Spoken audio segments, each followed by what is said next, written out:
Kur gjyqtari Astrid Kalaja u vra në sallën e gjykatës së apelit, nuk u sulmua vetëm një njeri. U sfidua vetë besimi se drejtësia në Shqipëri mund të jetë e pavarur, e pandikuar dhe e sigurt.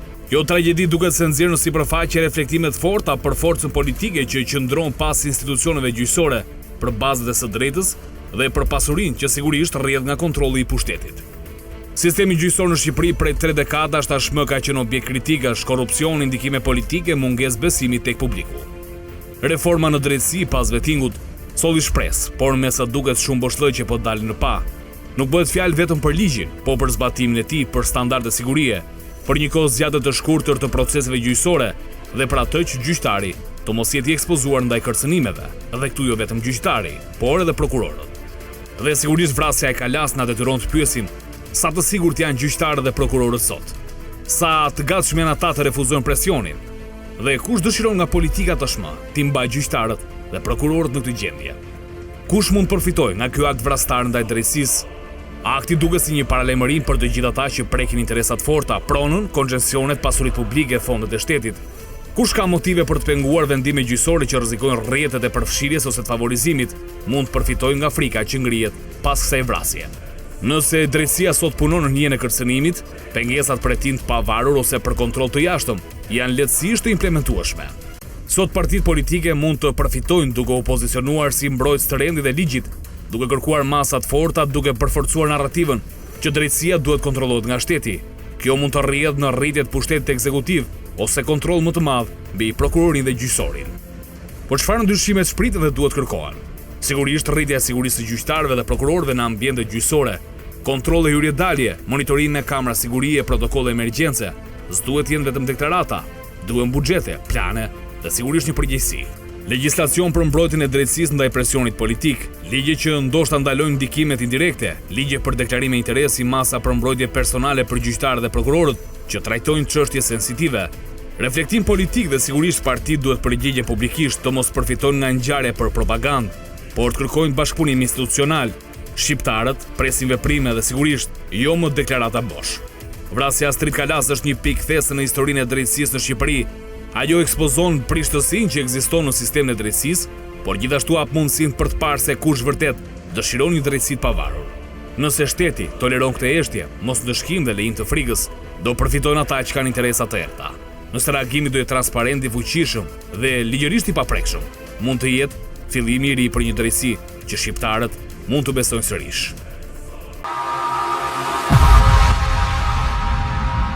Ta nisim së bashku ndoshta për të kuptuar më shumë mbi dinamikën e vrasjes së gjyqtarit Astrid Kalaja. Kemi të tjera detaje, ndoshta një motiv real të gjithë gjës.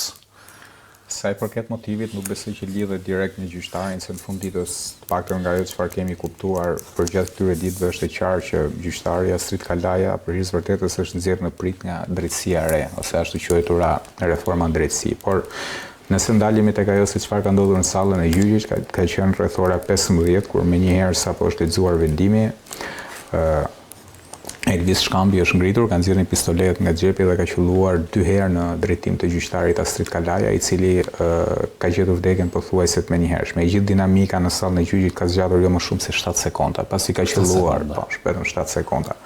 Pasi ka qelluar 2 herë në drejtim të gjyqtarit, ka qelluar më pas në drejtim të 2 pjesëtarëve të familjes Kurtaj, konkretisht babë e birë, nga cilët një plumbi ka lënë të plagosur të 2, dhe pasaj është kthyer edhe një herë nga gjyqtari dhe e ka qelluar edhe një herë pak nga ato dhëna që kemi.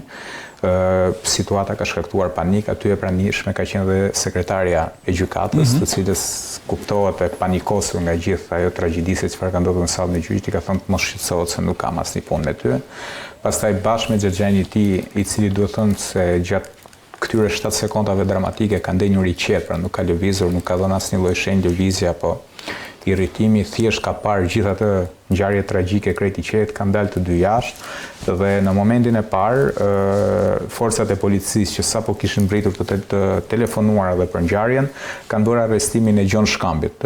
I riu Elvis Shkambi ka qenë aty, dera ka qenë e hapur që i kishte të gjitha mundësitë që të largohej dhe të arratisej dhe kuptohet që në një qytet madh si Tirana mundësia e arratisjes është shumë e madhe, ashtu sikurse mundësia e ekzekutimit të tij gjatë tentativës arratisjes kuptohet nuk përjashtohet pas janë raste për cilat ne i kemi hasur ndër vite, por ai ka zgjedhur që të qëndrojë, ka zgjedhur që të vetë identifikohet si autori i krimit dhe të thotë policëve që më arrestoni, pra duke rrëzuar dhe atë propagandën e arrestimit apo ndërhyrjes shpejt në Korali, që për hir të vërtetës është një e pavërtetë që hasim shpesh në për shumë ngjarje kriminale kur flasim për arrestim që 90% rasteve rezultojnë vetë dorëzime mundësisht të shoqëruara nga avokatët. Por për të rikthyer edhe një herë tek ngjarja, pavarësisht se vendosen t'i vënë fajin asaj politikës 33 vjeçare, për hir të vërtetës është një ngjarje që ka edhe një kontekst më të thellë. Ne kemi këtu një familje të persekutuar, familja Shkambi, e cila ka pas një pronë në lagjen Skënderbeg të qytetit të Shkodrës, një pronë e sekuestruar nga regjimi komunist.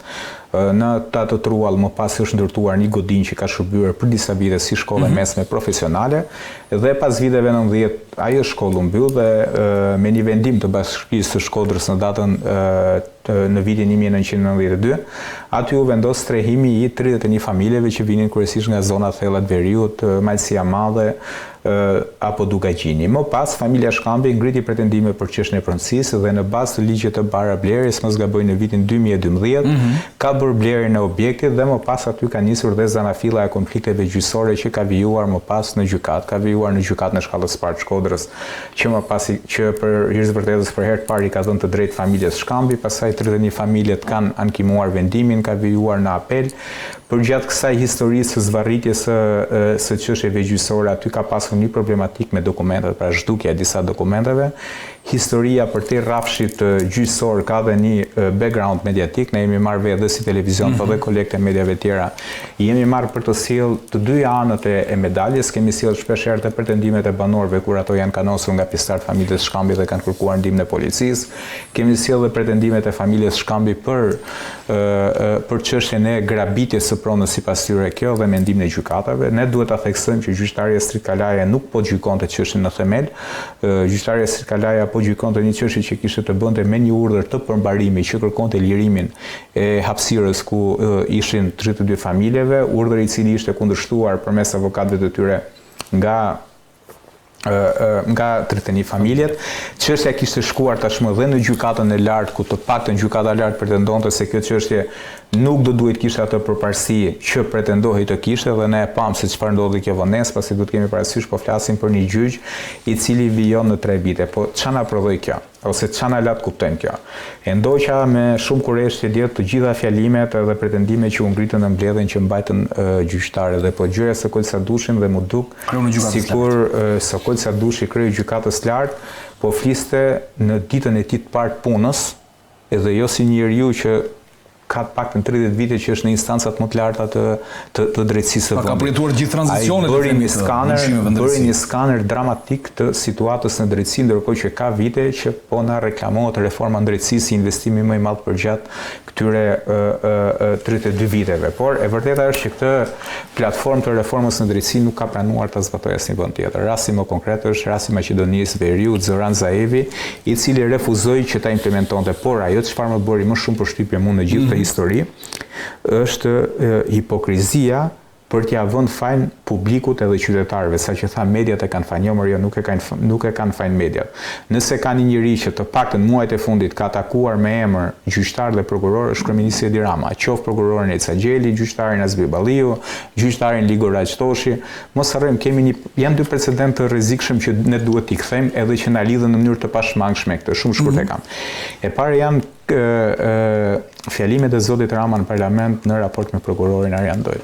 Dhe ne gjithë e pam se si e prokuror pak muaj më pas ra prej një atentati. Pak rëndësi kanë rrethanat apo dinamikat, po unë besoj që ajo çështje do duhet të hetuar pak më shumë në atë drejtim. Pse erdhën ato sulmet në atë kohë, kush ishin arsyet, a lidheshin ato arsye me atë dosjen e fundit që ne po lexojmë për tjetërsimin e pronave.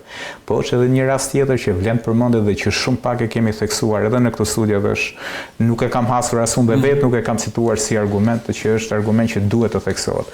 Mos harrojmë që ne patëm rast me avokatit të njohur, zotit Berisha, i cili cili ra prej një akti shumë të rënd agresiv, që fatkeqësisht ndoshta mund t'i kishte kushtuar dhe jetën dhe është një çështje që lidhej me çështje pronësie. Pra aq dramatik është situata në raport me çështje gjyqësore që lidhen me pronësinë dhe zvarritjen e këtyre çështjeve dhe konflikteve që lindin veçanërisht vitet e fundit kur në sektorin e pronave, pra në aty që cilësohet si sektori imobiliar, janë injektuar miliona euro që kanë dyshime që vijnë nga burime informale. Faleminderit Elkier, do kemi mundësi të diskutojmë sonde se do ta lidhim dhe pak me pak ndoshta me timet për kuptuar më shumë edhe mbi këto para të cilat detyrimisht prekin në thelb pronën.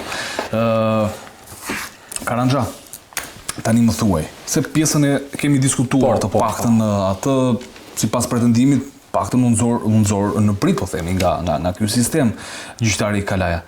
Tani ku na çon kjo vrasje ne? Vrasja e gjyqtarit Kalaja është një ngjarje shumë e rëndë. Gjyqtari Kalaja ka qenë një viktime politikës 35 vjeçare, mos them edhe më shumë, mos them që i ka rënjët shumë herë më thellë me konfliktin pronave në Shqipëri. Kam vënë re në media që politikanë ndryshëm ja lënë farin 7501-shit.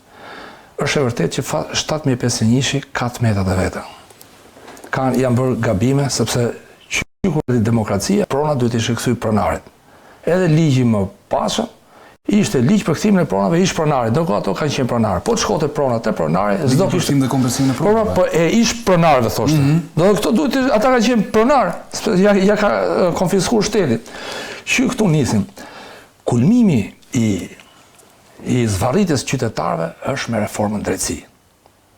Reforma në drejtësi ka bërë masakër në shtetin shqiptar. Siç dihet, shteti ose pushtetet janë 3 pushtete në demokraci. Është pushteti gjyqësor, pushteti legislativ dhe ekzekutiv. Nëpërmjet reformës drejtësi është shkatruar sistemi gjyqësor. Po e them shkatruar pse? Sepse sistemi gjyqësor është për zgjidhje një konflikt. Sot sistemi gjyqësor nuk realizon, pra një qytetar i shkelur një e drejtë nuk e realizon më nëpërmjet sistemit gjyqësor. Dhe reforma në drejtësi, po të keni parasysh, George Soros. Të bëj një oponencë këtu, Karanxha, për të kuptuar më shumë. Shiko, në 2016, dhe unë më kujtohet shumë mirë, kam pas ndjekur nga afër këto çështje, kam përshtypjen edhe Fondacioni Shoqëria e Hapur, drejtuar nga Sorosi, atëherë proklamoi dhe le të themi i dha një kohë mediatike shumë të madhe të gjithë, dhe ka qenë edhe një video që tregonte se ç'do të ndodhte. Regjia të lutem nëse mundesh të më kalosh pak me foton e diagramave, e cila ka qenë një video shpjeguese shumë e mirë dhe një ndër to do të largonte korrupsioni, por sigurisht do të rriste cilësinë e gjykimit. Atëherë kjo ka qenë nga Fondacioni Shoqëria e Hapur, pra nga Sorosi. Pra reforma në drejtësi përqendrohet në 5 çështje: korrupsion, mungesën e pavarësisë të gjyqtarëve dhe prokurorëve që do rregullohej kjo mungesë, aksesi pa mjaftueshëm në sistemin e drejtësisë që do rregullohet dhe kjo, standarde të ulta etike dhe profesionale të gjyqtarëve dhe prokurorëve që sigurisht me vettingun presupozohet që të rregullohet dhe kjo, dhe tjetra, të zgjatja e afateve të dhënies së drejtësisë, që do të rregullohet dhe kjo. Tani, kjo është paktën këtë kërkonte reforma në drejtësi, u realizua kjo? Këtu pra po diskutojmë që kjo ka qenë mashtrimi më i madh që është bërë popullit shqiptar dhe më vjen keq. Kjo është mashtrim. Mashtrim. Është sepse neve sot po të kemi parasysh dëshmin e të panderit shkambis, ai sot është i pander ose të dyshuarit, një nga shkaqet thotë, "Ore më plasi shpirti në gjyq." Thotë plasi sepse të patën kisha marrë drejt për 2 vjet, 3 vjet, sepse kur një person e realizon të drejtën e tij brenda një afati të arsyeshëm, e flemenin, ai ka 13 vjet, 15 vjet do vazhdoj që jeton me atë punë. Domethënë, një person kur funksionon sistemi dhe është i pavarur, atëherë çdo person me fronën brenda një afati të arsyeshëm. Ai vetë dëshmiet panderit që është, domethënë që ai thash i panderi domethënë dihet që i panderi mund të mbaj qëndrime nga më të ndryshmet. Por në rastin konkret atë një nga motivet është që unë nuk po gjej drejtësi po ende gjykatave. Dhe këtu është mashtruar. Kemi dhe një gjyq të kryeministit të Shqipërisë, Edi Rama. Tha vetë, kam pasi çështje me Lulzim Bashër, më ka zgjat 7 vjet në shkallë parë. Është çështja në apel, dhe 7 vjet në apel që do zgjasë. Sa kanë gjykat lart dhe shkon 20 vjet. Pra ky është mashtrim. Dhe po them reforma në drejtësi, e them me plot gojë është tradhti kombëtare, sepse ka dalë sistemi gjyqësor, është shkatruar sistemi gjyqësor. Sot shqiptarët nuk kanë më drejtësi. Edhe pikat e tjera. Kur thua nuk kanë më drejtësi, në kontekst ke Karanja, ke në kontekstin që një drejtësi e vonuar është drejtësi e munguar, apo le të themi për shkak të aftësisë o pa aftësisë së gjyqtarëve dhe prokurorëve, që kanë mbetur në sistem. Këtu është problemi se këtu nuk ka dritë në fund tunelit. Këtu nuk kemi më të vonuar, këtu s'po marrin më njerëz i gjyq. Rrezikohet gjyqet shkojnë 30 vjet. Tash nëse pra ne nuk e kemi as të vonuar më drejtësinë, se si do marrojnë këto dosje. Sepse të kemi parasysh edhe një konflikt në Malësi dhe kudo që ka qenë, merret një plak i mençur që ta zgjidhë këtë konflikt. Apo ja. Tani ne s'mund të marrin persona që hajde mbaroj këto dosjet, ti prodhojnë shpejt njerëz pa aft, ti zgjidhin çështjet, sepse ne çështjet duhet i zgjidhim drejt sipas ligjit. Ne s'mund të marrim pa aft të zgjidhë këto, sepse do prodhojnë konflikte tjera sociale. Reforma në drejtësi ka hequr profesionistët. Dhe për shkak Si rregullohet Karanja? Si rregullohet kjo që ka ndodhur? E para herë do të ç'bëjmë reformën në drejtësi, të rikthejmë në sistem të gjithë, le të themi, të shkarkuarit, të rivetingohen, pra të rikalojnë edhe një herë në filtra të gjithë gjës, apo na duan magjistrat të rinj tifuz, nuk e di domethënë çfarë duhet injektojmë në këtë sistem. Mendimi im i parë është, neve duhet evidentojmë problematikën. Pra se neve çfarë themi, po të keni re dhe raportin e fundit të Bashkimit Evropian, sepse këta janë një linjë që nuk thon të vërtetën, pa i fyer. Bashkimi Evropian po justifikon parat e tyre këtu sot thuhet gjendja shumë mirë. Tashi ndërkohë që njerëzit po vdesin gjykatave, e dini që keni edhe persona që kanë vdekur gjyqeve? Ke shumë vetë kanë vdekur te gjykata e Tiranës duke ne gjyqeve. Ke gjyqeve që kanë vdekur fizikisht për shkak të zgjatjeve të gjyqeve. Ke shumë biles edhe po më thoshte një miku im që unë tashi kam rreth 8 muaj që kam filluar punë si avokat, por po më thoshte një miku im që më kanë vdekur 12 klientë, sepse po zgjasin gjyqet, po ecin gjyqet. Pra ne sot s'kemi sistem, duhet ngrit. Domethënë kanë vdekur dhe s'kan marrë drejtësi. Jo 12 klientë, sepse domethënë nuk kanë marrë drejtësi, sepse drejtësinë do ta marrin në botën tjetër. Ti çojmë tjetrit vendimin të varrit. Pra vdiqin pa marrë drejtësinë, ky është konteksti. Vdiqin pa marrë të një, po sa shqiptar ke që s'marrin sot drejtësinë? Sot ke me mira dosje ke në gjykatë apelit. Prandaj edhe pika, dalin tek, domethënë afati e zbot fjalë, dalin te aksesi në drejtësi. Tani a ka akses në drejtësi? Çfarë nuk kuptojmë ne me akses në drejtësi për shembull? Me akses në drejtësi që do thotë që qytetarit ketë gjykatën afër, ketë shërbimet e drejtësisë afër që të realizojë drejtën të bëjë një padi, të bëjë një kërkesë ndryshme. Ka apelin në Tiranë. Tropoja Baramsure ka apelin në Tiranë. Është mungesë aksesi. Po është sepse një qytetar do marri fugonin, do shkojë atje, ti ja ke largu, ai ishte gjykata në Tropoj. Ai ishte gjykata e Lushnjës. Gjykata e Lushnjës, po ju them, ka qenë gjykata ndër më të vjetra në Shqipëri. Ka qenë që në kohën e 1912-s, që është bërë që në kohën e pavarësisë. U shkri, gjyqtari i Lushnjës, qytetari i Lushnjës shkon Fier. Qytetari i Krujës vjen në Tiranë. Edhe diçka tjetër. Edhe një diçka, edhe ndarja administrative. Shkon qytetari i Kuçit Vlorës, Vlora shkon bo padin Lushnjë, s'ka bo vakin njerë. Pa shkon nga Vlora shkoj në Lushnjë. Ndërkohë që në çdo kohë, edhe në kohën e turkut, Vlora ka pasur organet e veta administrative dhe historike, pra këtu është dëmtu historia, por dhe praktikisht i ka humbë atit qytetarit aksesin dhe e fundit, gjykata e apelit, që ka ndodhur ngjarje. Janë gjithë gjyqet e gjithë Shqipërisë shkojnë në gjykata e apelit. Ka qenë godin në kohë të diktaturës, ka qenë për zjarfikse, që ka pas mbulu zonën 1, të kesh parasysh lagjet e vjetra të Tiranës, ka një lagja 1 dhe lagja 2, që ka qenë zjarfikse dhe lagjet. E përshtatur për gjykata apeli ka shku gjithë Shqipëria. Sot dosjet janë jashtë standardi dhe rrezikohet që dosjet e para edhe fizikisht s'ka ku mbajnë, rrezikohen për shkak të lagështirës të prishën, po ka prova, ka gjëra dhe ne do kemi konflikte tjera sociale. Do na zhduken pra dokumentat. Sepse qytetari, duke menduar që është gjykat, ka lënë dokumentat origjinale aty. Siç ndodhet dhe me rastin Shkambi, kush e ka marrë, unë thotë i kom paraqit në gjykat. Prandaj neve kemi shkatru sistemin e drejtësisë dhe duhet ndërhyrje direkte. Jo thonë ndërkombëtarët këtë e lujmë. Si do bëhet ndërhyrja? Se më në qoftë se do ma japësh një moment të dytë për të që të vazhdoj dhe me Desha ta vazhdoj pak edhe unë të kjo, se kam dhe unë 2-3 argumente, se kur duhet kemi parasysh që ato raportet hartohen në Bruxelles, po ato nuk e din fare që në Burrell nuk ka më gjykat fare. Tani çka ka ndodhur? Në moment që nisi heqja e gjykatave nga rrethet, nuk u mor përsipër risku që kishin disa rrethe të caktuar. Por ka disa rrethe që kanë probleme theksuara në raport me krimin e organizuar. Është Mirdita për shembull. Është një zonë mjaft problematike edhe për shkak të disa hasmërive që ka. Është Tropoja që ka trefise që vazhdojnë aty mbi 20 kusurit. Zona e Malësisë Madhe që ka shumë probleme veçanërisht në raport me çështjen e kanabizimit apo me çështjet që lidhen me hasmërinë. Është Kurbini, gjithashtu një zonë mjaft problematike në raport me këtë drejtim. Gjithashtu dhe në jug të vendit kemi Tepelenën mjaft problematike, veçanërisht sa i përket kultivimit kanabisit apo dhe zona të tjera shatra me zberatit. Pra nuk pati një studim të mirëfillt në këtë drejtim. Dhe kjo çfarë sjell? Kjo sjell rritjen e kostove për mira qytetar për të pasur akses. Tani në theth u bën një aksion. Me të drejtë shumë banorë që kanë pretendime për palishmërinë e aksionit të duhet zbresin deri në Shkodër. Nga Shkodra, kur çështja kaloi në apel, duhet vinë deri në Tiranë. Edhe unë ndaj bindjen e plot, nëse çështja ku ka ndodhur krimi do ishte gjykuar në gjykatën e Shkodrës, nuk do kishte ndodhur ajo vrasje. Pse?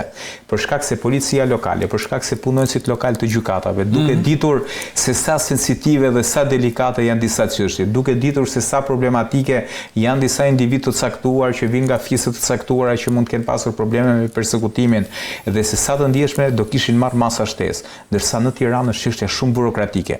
Nuk i kuptojnë ato ndarjet e thella që ka pasur për këtë çështje në Shkodër dhe kjo histori që ka zgjatur prej vitesh. Përtej kësaj, në 2013 ish ministri i Brendshëm Samir Tahiri dhe zoti Rama me një vendim, me një VKM të thjeshtë bën që siguria në gjykata të mos ishte më përgjegjësi direkte e policisë shtetit, por angazhuan më shumë dhe policinë private. Më pas, Ilirian Guardkart apo ka ardhur me zotin Leshaj dhe më vonë. Por çfarë ndodh? Janë skandaloze letrat e KLG-s për shtimin e masave të sigurisë. Ne kemi parë që kur ka protesta, qoftë në Thuman apo qoftë në Dukat, ne kemi dyndje të madhe të forcave të policisë shtetit për shkuar për të çuar këto protesta. Ore gjykata është institucion jetik për një vend. Në 97 nuk ka ndodhur vrasje gjykatësi, përkundrazi, ne në 97 mbaj mend historia e një gjykatësi nga Tropoja, mos gabohem, vjen keq që nuk po e mbaj mend emrin, që ka mbrojtur me automatik gjykatën e Sarandës, nuk ka lëvizur për të paktën një muaj nga zyra, ka mbrojtur me automatik gjykatën e Sarandës. Ne kemi pas prokurorë gjyqtar që kanë mbajtur armët dhe kanë mbrojtur vetë institucionet. Dhe sot në 2025, kur flasim për integrimin, kur flasim për hapjen e kapitujve, vritet në mes të gjykatës, gjykatësi vetë pas dhënies vendimit, ndërkohë që masat e sigurisë janë dizastër. Ka qenë aq i madh numri telefonatave që kemi marrë përgjatë këtyre ditëve për konflikte të çështjes pronësisë, saqë nuk e imagjinon dot.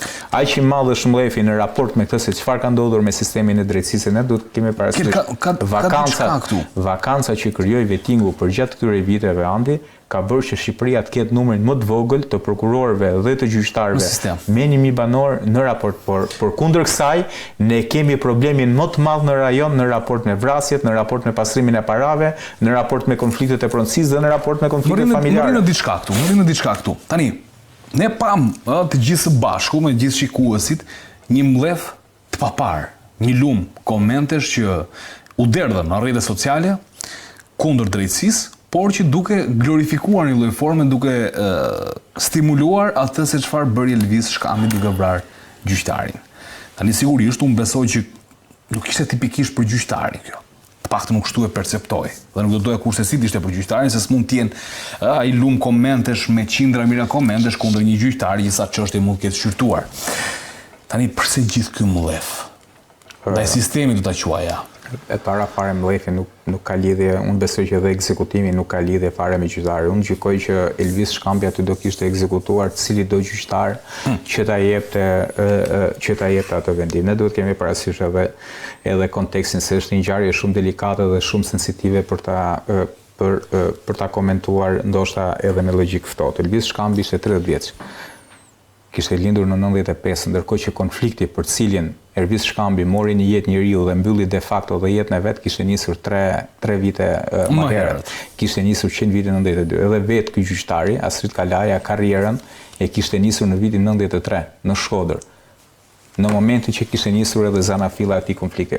Pra çështja është shumë komplekse. Çështja është që ne kemi miliona euro të hedhura për reformën në drejtësi që për llogaritet një shifër të paktën rreth 400 milionë euro që është nga taksat, një pjesë e mirë nga taksat e qytetarëve europian edhe të qytetarëve amerikan, por ndërkohë çfarë na del? Na del që pas gjithë këtyre viteve ne kemi institucionet e drejtësisë, gjykatat dhe prokurisë që janë në gjendje të degraduar sa i përket infrastrukturës.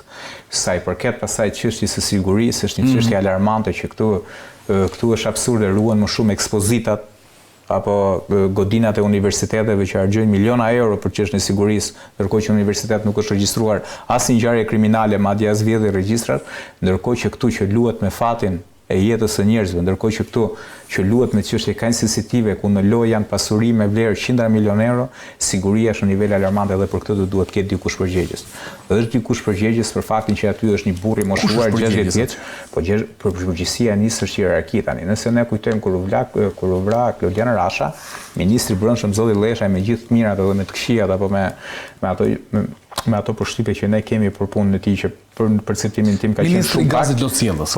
Ministri i Gazit Lotciellës për hir vërtetës se dha dërheqjen. Dhe tani duhet një dërheqje, duhet një akt. Nuk do të pritet reagimi i kryeministrit Edi Rama që të reagojnë ministrat e linjes, qoftë i brendshmi apo qoftë ministri i drejtësisë. Ministri i drejtësisë ka vëllari sa u vendos, akoma nuk është ambientuar me detyrën që ka. Dhe një nuk e kam për këtë. Dërheqja është akt. Nuk lidhet dërheqja se ti mund ta kesh marrë detyrë. Kush e bën? Kush është emri sot që bën normalisht dërheqja duhet të jetë në Këshillin e Ministrave, por për tek kësaj unë e shoh edhe pak më të rëndë se sa dërheqja. Në reagime pash diçka, u vendos theksi tek çështja e kodit penal për mbajtjen pa leje. Këto zotërit do të na thonë, a do diskutohet më çështja e heqjes së dënimeve për jetë pas ngjarjeve që ka ndodhur? Se nuk u fol fare për këtë pjesën. Edhe Rama dhe ministrat folën thjesht për kodin penal dhe diskutuan çështjen e forcimit ligjit për mbajtjen pa leje, që për mua është një nga ligjet më korruptive në këtë vend, për shkak se nuk e përcakton thotë nga 3 deri në 7 vite. Por ndërkohë nuk folën fare për çështjen e dënimeve për jetë që unë gjykoj që është thembra e akilit te kodi i ri penal dhe vetëm arsye sepse po ndryshon kodi penal. Okej. Faleminderit Elker, durim sërish me të tjera çështje që kemi për sa i përket çështjes drejtësisë. Gjithë ky mbledh ndaj sistemit. Ndërkohë, sot qarkulloi edhe një, të lutem regjia në 409, ka një gjë të çuditshme, sepse është diskutuar që realisht nëse në ndonjë vend tjetër do ishte rënë gjyqtar, këtë besoj Karanxhi do kishin pasur një mobilizim të themi qytetarëve për të mbrojtur drejtësinë, që askush mos ta prek atë. As i fije floku gjyqtarit apo prokurorit, apo avokatit, kushdo qoftë. Tani ç'ndodhi këtu dhe ne? Po të kemi parasysh se ne po flasim për shkaqet e këtij mbledhi ose për shkaqet e këtij helmimi. Unë mendoj që nuk zgjidhet me kod penal, me dënim penal komentet e personave, sepse aty komentet ishin shumë. Më vjen shumë keq. Nuk zgjidhet data, shumë pa mund. Më vjen shumë keq që gjyqtari Kalaja është viktim e një procesi, domethënë, si të them, domethënë një koktejli poshtësisht që është bërë popullit. Nuk kishte lidhje direkte me procesin. Nuk kishte lidhje direkte nuk kishte lidhje me, më vjen shumë keq për këtë. Nuk është zgjidhja dënimi person. Ne do shohim pse populli shqiptar është kaq i mlefosur, pse janë kaq njerëz. Madje ne duhet ta diskutojmë për 3 ditë që u hap llogaria për GoFundMe, u mblodhën $14,000. Gati $15,000. Po të liri prap do rritej shuma. Sepse janë njerëz që japin nga xhepi, ajo u mbyll. $1,000 pash aty unë. Donacion. Jo flas dikush kishte urdhëruar, vetëm njëri kishte urdhëruar $1,000. Që donacion. Ideja është e tillë që po të vazhdonte sa mund shkonte shuma, sa janë njerëz të mlefosur me këto padrejtësi që është bërë populli. Neve duhet merremi me padrejtësitë që është bërë popullit shqiptar që kanë sjellë këtu. Sepse po të merremi ne me dënimin, do dënosh 2-3 vet, po zemrën e personit nuk e dënon dot. Pra çka ka të jetë në shpirt. Tani pyetje që ne dhe diskutojmë. A funksionon drejtësia në Shqipëri? Jo. Njerëzit janë mlefosur për mungesën e drejtësisë. Njerëzit janë mlefosur për mungesën e pronarit që të marrë pronën e vet. Pra prona po shkon në dorën e gabuar. Po kalojnë vite dhe njerëzit s'po marrin drejtësi. Ne duhet të marrim masa para se ta dënojmë penalisht personin që ka lind një mendim që po mbron autorin ose personit tjerë, ne duhet të eliminojmë rrënjët e konfliktit që ka 35 vjet që në Shqipëri. T'ja shpjegojmë dhe qytetarëve nenin 409, sepse u në diskutim sot që ka një nen në kodin e ri penal, nuk e din aktuali se si dënohet kjo Karanja, por çfarë thot neni 409, mbështetja e kryerjes së një krimi. Pika 1. Mbështetja e autorit krimit për veprën që ka kryer duke lartësuar publikisht veprimin e tij mbështetur nëpërmjet justifikimit të veprimit dhe paraqitur atë si të dobishëm, si zgjidhje e pranueshme e situatës, apo përdosja, mospërfillja, anashkalimi i rendit juridik, apo të drejtave themelore të viktimës të prekur nga krimi i kryer, dënohet me burgim nga 1 deri në 4 vjet. Pika 2. Nëse mbështetja bëhet nëpërmjet mjeteve të komunikimit masiv të çfarëdo lloji, dënimi rritet deri në 1/3 e tij. Dhe pika 3. Nëse mbështetja sipas paragrafit të parë të këtij neni bëhet për gjatë kohës kur krimi është duke u kryer dhe ajo ka ndikuar tek autori për vazhdimin drejt përfundimit të saj, mbështetësi është në rolin e bashkëpunëtorit përkrahas në kryerjen e krimit që ka mbështetur. Në këtë rast krimet e kryera nuk konkurrojnë me njëra tjetrën. Tani, unë jo më kot e paraqita këtë nen sepse dua të dal tek fakti se si politika tashmë vrasjen e gjyqtarit Astrid Kalaja a mund ta shfrytëzoj, ndoshta për të pasur ndikim dhe kontroll më të madh tek ndoshta tek qytetarët, tek komunikimi masiv, tek liria e shprehjes dhe tek drejtësia. Është ky momenti që këta njerëz e kanë parashikuar që kanë vendosur edhe këtë nen për krahje autorit krimit, jo pikërisht për Astrid Kalaja, ndoshta për raste shumë të ngjashme, por për të pasur kontrolle. Problemi sot ne siç e diskutojmë, sepse është siç thash edhe raportet e ndërkombëtarëve paraqisin reformën në drejtësi si arritje. Pra, paraqisin si arritje dhe ecjen para luftën ndaj korrupsionit e gjitha. Ndërkohë që realiteti, e thashë më parë, është krejt ndryshe. Dhe kjo dënimi penal i një personi që është mjeti i fundit juridiko penal, pra është mjeti i fundit dënimi penal.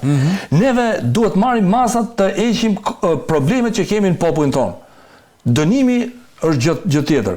Tani, është parashiku apo jo, këtë nuk mund ta them. Por po them këtë tjetër. Ne kemi problem pronash në Shqipëri? Kjo është pyetja. Kemi problem qytetari, a mund të brenda një afati të arsyeshëm të realizojë drejtën e tij të shkelur? Jo. Pra, kush e ka bërë këtë punë? E kemi dhurat nga fondacioni Soros. Dhe më vjen keq, sepse Sorosi që ka bërë këtë problematikë në Shqipëri ka përdorur dhe taksat e taksapaguesve të Shteteve të Bashkuara të Amerikës. Dhe sot, siç e dini, në Amerikë ka nisur një hetim për fondacionin Soros, siç jemi në djeni, dhe SPAK-u urgjentisht duhet nisi hetimin për paratë e fondacionit Soros që janë përdorur në Shqipëri. Janë $400 milion të hedhura ose më saktë të shpenzuara për reformën në drejtësi. Thua t'ja ka kërkuar amerikanët dumanit? Unë mendoj se po. Parat, sepse që të thanë dënimi është i fundit. Dënimi është i fundit, pra një person e mbështet publikisht është gjë tjetër. Po kjo e zgjidh problemin, që të shtojmë numrin e të dënuarve. Jo, ne duhet të eliminojmë problemin. Eliminimi i problemit kush është? Ato 5 tabelat që mashtruan popullin shqiptar të bëhen realitet. Dhe si mund bëj, ja u ke 5 ashtu. Po. Të bëhen realitet. Bëj këtë realitet dhe mos anë. Fateve të vënës në drejtësi si zgjidhet, ose pse është stoku i pafundëm. Stoku i pafundëm i dosjeve, domethënë 150.000 i vëmë janë 150.000 dosje zyrtarisht, por unë them që janë më shumë. Një. Si mund zgjidhet, se dalin të zgjidhen? E para duhet pranu dështimi i reformës në si totalisht. Ja e pranuam. E dyta, duhen marrë rastet e largimit profesionistëve në mënyrë pardrejtë, janë larguar profesionistë për shkaqe banale. Se kemi diskutuar edhe herë tjetër për personat që bën vettingun. Për personat që bën vettingun, mund t'i themi dhe në mënyrë kronologjike kush janë, nuk kanë integritet moral dhe profesional. Si mundet një person pa integritet moral dhe profesional të heqë profesionistë, sepse këtu në lisaja. Dhe futja e këtyre mund të bëhet kjo tani që gjyqtar dhe prokuror, të cilët realisht mund të jenë shkarkuar për shkaqe ku diun, banale, mo ta them banale. A mundet që kjo të ndodhi pra, sepse i bie të xhbëjmë ato paratë taksapaguesve amerikanë, i bie që e xhbëjmë. Ajo duhet xhbër sepse rrezikojmë fundosjen më thellë akoma. Po mirë, nuk mund të zgjidhim magjistrat të rinj ose mendim sa ligjor në çdo. Tani lind pyetja, shkolla e magjistraturës tritet numri të bëj 1000, dalin 1000 dhe ta zgjidhin këtë punë. Po është problemi, personi duhet të jetë profesionist. siç e thash edhe më parë, dhe konfliktet në lashësi, merr një plak i mendshëm, s'merr një çun i ri për me zgjidh këtë konflikt. Ti duhet të kesh një njeri me eksperiencë. Si do të zgjidhen to 150.000 dosje? Gjejmë njerëz kot që t'i vëmë një vul. Neve kemi shkatru kuadrot, sepse sistemi më fal edhe diçka, është me kuadro. Ne kemi heq kuadrot nga punat dhe kjo ka edhe një problem tjetër që të kemi parasysh ande. Problemi kush është? Nga që janë vënë gjithë tri sot që ne flasim. Mas 30 vjetësh kur këto dalin në pension, prap mas 30 vjetësh do kesh sistemin bosh. Sepse dalin gjithë në pension në mënyrë me njerëz, janë gjithë pak a shumë gjithë në moshë. Sepse ne kemi prerë rrjedhshmërinë e sistemit. Që vjen mosha çdo vit. Ne hoqim gjithë i prem sharr, tash i vën tri. Po këto jetë gjatësi e personit, sepse edhe dhe me ligj, dalja në pension është 65 vjeç e gjyqtarit, mund shkojë edhe 67. Këta i bi që dalin gjithë pension, njëkohësisht atë ngelet vendi bosh. Ndërkohë që ne kishim një rrjedh që i vjetri mëson prej vjetit, madje edhe një gjyqtar i ri duhet mësoj nga i vjetri, nuk është turp. Edhe unë kur zi, jo të pyes ty, për shembull vin në studio, ku do e vej këtë, do më thush ti. Edhe gjyqtarët e vjetër mësojnë trit. Neve i sharrum gjithë dhe tash i bëjmë. Tash si mund bëhet një profesionist? E qartë. Si mund t'i themi një personi bëu me etik, kur ai është rrugaç? Tash më vjen keq. Këto janë gjëra që krijohen vite. Pra ne kemi shkatruar, pse po them është shkatruar sistemi? Është shkatruar një histori e drejtësisë. Pra njerëzit mbështesin njëri tjetrin, i vjetin mësonte triun me etikë të gjitha. Faleminderit Kalanxha. Jo, ka një problem kjo edhe futja e të rive kështu se nëse do kemi futje masive të rive me shkollën e magjistraturës që drejtohet nga Arben Rakipi, e para ne kemi parë se si kanë ndodhur ato procedurat e provimit në raport me studentët e shkollës së magjistraturës. Se mbi gjitha i bie që këto të futen pa filtr. Kush e përjashton mundësinë që ne aty të kemi kamikaz, që nesër mund përdoren si kamikaz brenda sistemit drejtësisë, në raport me ekonominë, në raport me biznesin, në raport me politikën. Ka pas grupe kriminale që kanë investuar tek magjistratë të caktuar që të dilin prokurorë dhe gjyqtarë dhe të kishin për interesat e tyre.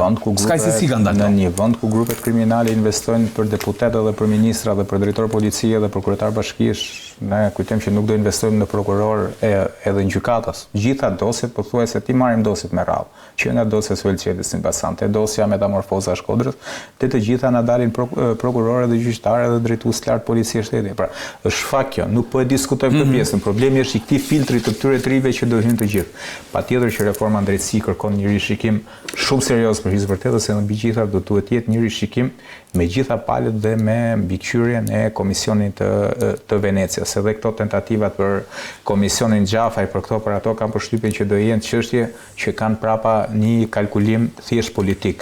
Por problemi sot në raport me sistemin e drejtësisë është dramatik. Mjafton vetëm raporti i fundit i Departamentit Amerikan të Shtetit.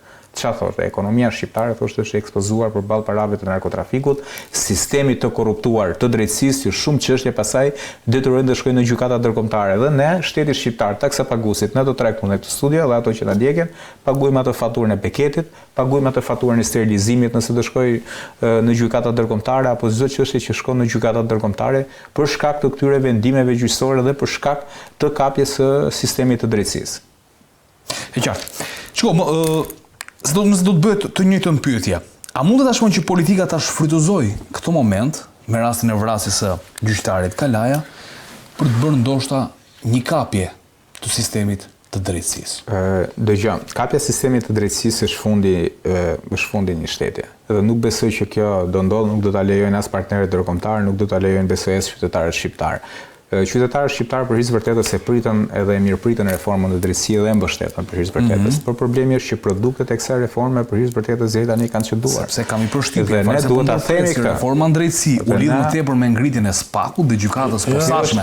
Kështu u perceptuar shumë. Po, është saktë. Dhe kuptuan do se ndodhin në gjykatat e rrethana. Në momentin e ngritjes së reformës në drejtësi, aty ka pasur dhe një agjend propagandistike. Kur kemi parasysh janë hedhur miliona euro, normalisht që një pjesë e mirë e këtyre parave kanë shkuar edhe për efekt propagandistues, propaganda edhe për efekt statistikash.